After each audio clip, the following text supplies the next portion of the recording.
David reached out his index finger to align the edge of the scratched paper with the 12-inch ruler. He paused, holding his breath as he prepared to organize his next 3 office tasks in chronological order.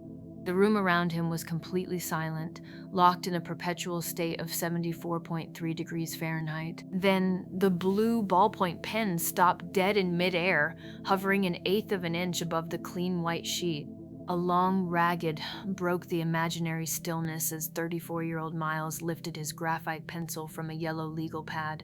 The character he had scribbled into existence under the arbitrary name of David had run out of. The cast iron pedestal base rocked slightly every time he shifted his elbows, stabilized only by a flattened cardboard matchbook wedged beneath one claw foot. The ambient temperature inside the cafe registered 71 degrees Fahrenheit. Above his head, a 4-blade ceiling fan rotated at 45 revolutions per minute, stirring the heavy aroma of roasted Colombian beans with the dry warmth of a cast iron radiator. Every 2 minutes, the commercial espresso machine hissed sharply, releasing steam at 22 pounds per square inch. For the past 45 minutes, his entire creative exercise had been nothing more than a thinly veiled transposition of the woman seated 6 feet across from him by the storefront window. When her ballpoint pen had unexpectedly sputtered and died, he had quietly tracked every single mechanical movement of her hands, borrowing her physical reality and reassigning it to his fictional surrogate. Miles looked down at the 7 handwritten pages resting on his yellow legal pad. The sheets measured 8.5 by 14 inches, filled with dense graphite lettering produced by a 0.7-ounce drafting pencil. He flipped slowly through the pages, rereading the dry descriptions of plastic threads, drawer slides, and falling compression springs. A heavy wave of creative exhaustion washed over him. The prose was lifeless, rigid, and completely devoid of human soul. It contained endless physical dimensions and mechanical steps, but not a single spark of dramatic conflict or theatrical depth. It read far more like a factory maintenance manual than the opening scene of a stage play. To make matters worse, he caught an embarrassing technical blunder in his draft. As his eyes skimmed the 3rd page, he realized he had carelessly bounced between millimeters and inches within the exact same paragraph. In one sentence, he had specified a 0.5 millimeter ball tip, only to describe a 1/8 of an inch spring 3 lines later.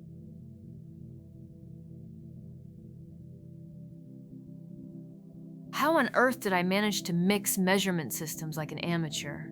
he muttered under his breath, pressing the heels of his palms against his temples in sharp self-reproach. An aspiring New York playwright could not even maintain basic unit discipline across 7 simple pages of notes.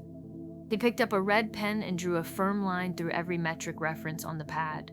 He made an absolute vow to standardize his universe strictly around American customary units: inches, feet, ounces, pounds, and degrees Fahrenheit. If his writing was going to remain grounded in mundane reality, the measurements would at least be consistent. He exhaled slowly, closed his eyes for 5 seconds, and looked back across the 6-foot aisle. The original subject of his observation was still seated at table 4, wearing an olive green ribbed knit sweater. In front of her sat a 16-ounce clear plastic cup containing an iced cold brew, its outer walls dripping with condensation onto a circular paper coaster. The table she occupied was a faux marble composite disc, polished to a dull sheen, but scratched along its outer bevel. Her canvas tote bag hung from the corner of her wooden chair, weighted down by what appeared to be a hardcover notebook and a thick paperback novel with a creased spine. She sat with her ankles crossed, occasionally shifting her weight by an inch. Beside her drink lay the actual blue ballpoint pen she had successfully reassembled 12 minutes earlier. She was staring out the plate glass window toward the damp asphalt of the avenue, where pedestrians in heavy overcoats hurried past at 3 miles per hour beneath an overcast afternoon sky. A glossy lifestyle magazine lay open before her, its pages undisturbed. Suddenly, the silence between them was broken. The woman's smartphone, resting flat against the faux marble tabletop, vibrated twice with a low, buzzing resonance. The glass screen lit up with an incoming call. She blinked, reached out her right hand, and swiped her index finger across the display before lifting the device to her left ear. Miles sat upright in his wooden chair, adjusting his posture by 10 degrees. He tilted his head toward table 4, straining his ears to listen past the cafe's background noise. The room was filled with acoustic interference, the soft murmur of an indie folk track playing at 62 decibels, the clatter of ceramic saucers, and the grind of the coffee hopper. Because of the distance, her side of the conversation arrived only in fragmented, disjointed audio pieces. Yet, as a dramatist trained to find subtext in the smallest gestures, he watched her body language with acute intensity. Her jaw tightened, her left eyebrow arched upward by 1/4 of an inch, and her fingers began drumming against the cardboard cup sleeve. "No, I specifically marked Thursday on the kitchen calendar," she said into the receiver. Her voice carried a sharp edge of disbelief, cutting through the low murmur of the surrounding tables. She paused, listening to the voice on the other end, while shaking her head in slow, rhythmic denial. She leaned forward over her iced beverage, resting her left elbow on the edge of the tabletop. Her tone climbed half an octave as she spoke again. 3.5 inches? You have got to be kidding me. That is completely within the acceptable margin. She rolled her eyes toward the track lighting on the ceiling, letting out a short, sharp puff of air through her lips. Her right boot began tapping a frantic 4/4 tempo against the hardwood floor. Whatever the person on the other end was saying, it was clearly pushing her patience to its absolute limit. A prolonged silence settled over her side of the line, lasting nearly 15 seconds while the unseen speaker explained the situation. She gripped the phone tighter, her knuckles whitening under the warm indoor light. She adjusted the collar of her olive sweater with 2 fingers, her shoulders stiffening into a rigid posture. "Why on earth are they issuing a formal citation notice now?" she demanded, her voice dropping into a tense, hushed register. "The inspector already walked the entire property on Monday morning.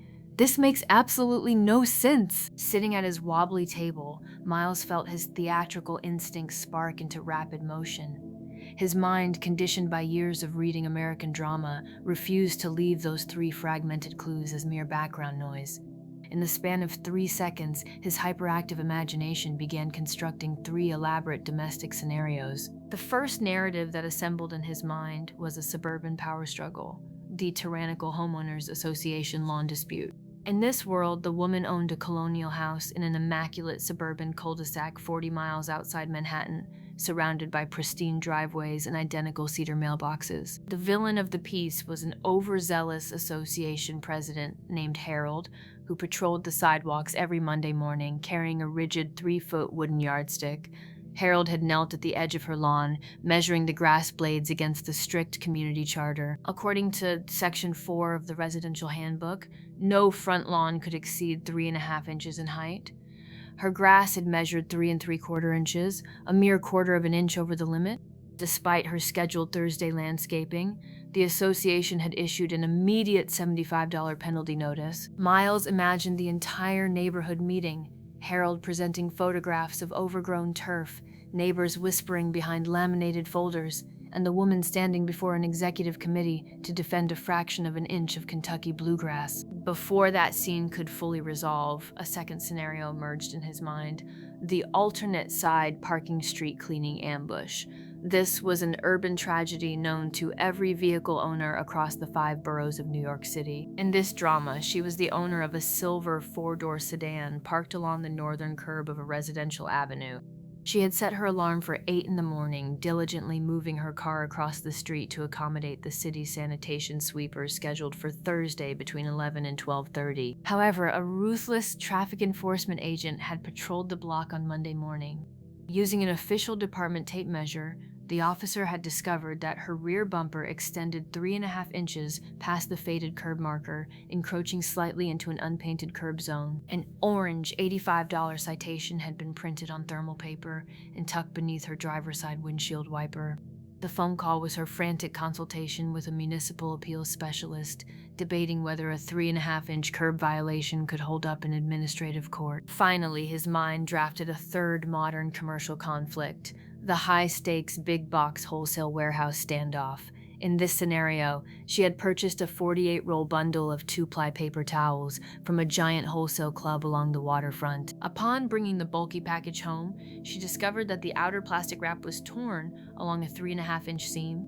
When she attempted to process a return, an unyielding assistant manager had flagged the tier, citing corporate return policy subsection 9 to deny her refund. The manager had insisted that open paper goods could not be reshelved, leaving her stranded with $34 of non-refundable household paper. Her telephone conversation was an escalated appeal to a district customer service representative. Miles held his breath, leaning forward until his chest was barely 2 inches from the table edge. His legal pad lay open, his pencil poised in midair to capture the decisive line that would prove which scenario was the truth.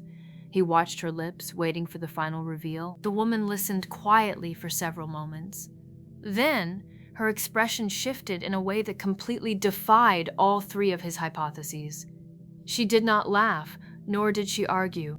Instead, her brow furrowed into a deep, unreadable knot, and her voice dropped to a barely audible whisper. "If they find it in the crawl space, do not sign anything," she murmured into the receiver, her words muffled by the sudden hiss of the steam wand.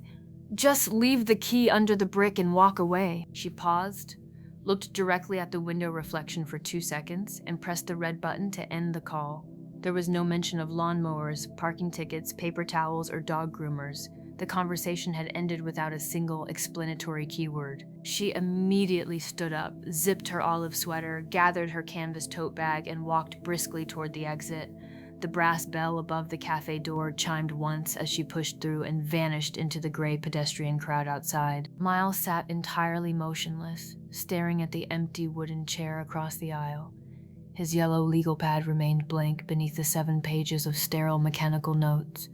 The clues lay scattered in his head, refusing to form a cohesive narrative. He had tracked every measurement, every inch, every second, and every syllable, yet he was no closer to understanding the reality of her life than when he had first started. Human existence could not be reverse-engineered like a plastic ballpoint pen. A suffocating wave of artistic blockage pressed against his chest.